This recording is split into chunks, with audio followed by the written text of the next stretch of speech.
Sausage roll bread naman ang gagawin natin for today's video, kaya let's bake it! For our bread, gagamit tayo ng 6 cups of red flour, half tablespoon of instant dry yeast, mag-add din tayo ng half cup of white sugar, and maglalagay rin tayo ng 2 pieces of egg. And for this recipe, ang ginamit ko pala is evaporated milk instead of water. Pero kung wala namang evaporated milk, pwede namang water na lang ilagay nyo. Naglagay lang ako ng 1.5 cup. Nag-add din pala ako ng 4 tablespoon of margarine. Pwede rin kayong gumamit ng lard. And using stand mixer, minix ko lang ito ng mga around 12 minutes.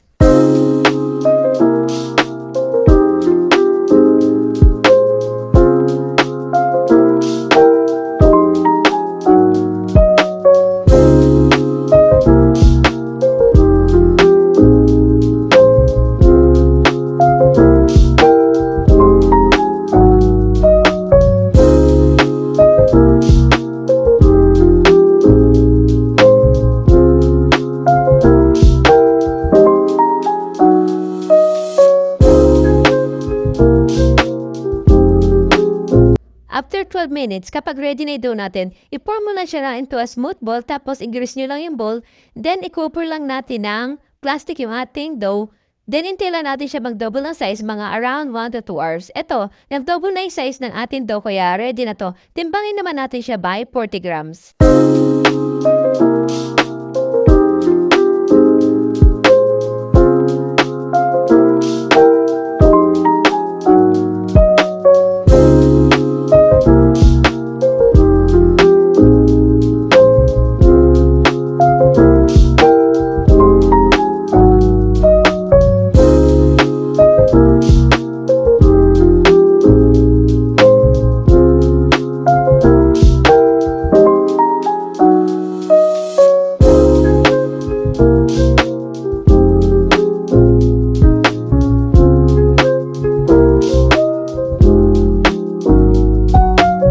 At dahil roll bread ang gagawin natin, i-roll lang natin yung ating dough.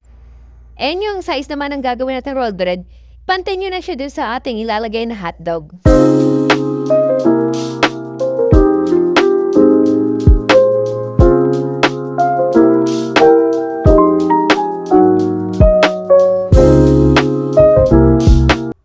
And after natin ma-roll yung dough, i-roll na rin natin siya sa hotdog. I-roll nila hanggang sa makover na yung buong hotdog. And kung gusto niyo naman gumamit ng sausage, pwede naman. Ang ginamit ko kasi is chicken hotdog.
And ito na yung mga dough natin after natin malagyan lahat ng hotdog.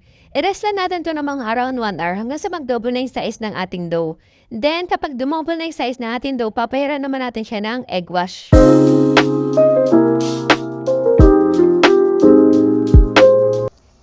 After 1 hour, ayan, nag-double na yung size ng ating dough, kaya pahiran naman natin siya ng egg wash sa ibabaw. And mag-preheat na rin kayo ng oven, 170 degrees Celsius. Then, ibibake lang natin ito ng mga around 15 to 20 minutes.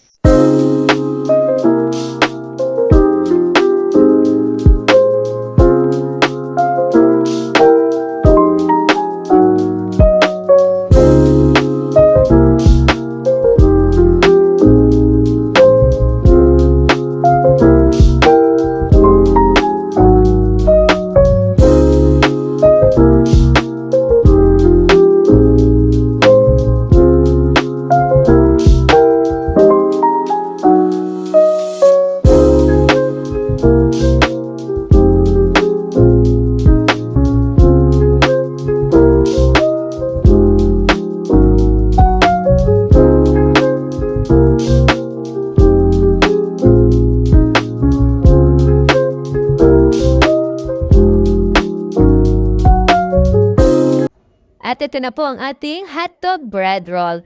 Perfect pang merienda at pwede na rin pagkakitaan. Kaya ano pang hinihintay nyo, itry nyo na rin po. Yun lang po for today's video. Salamat!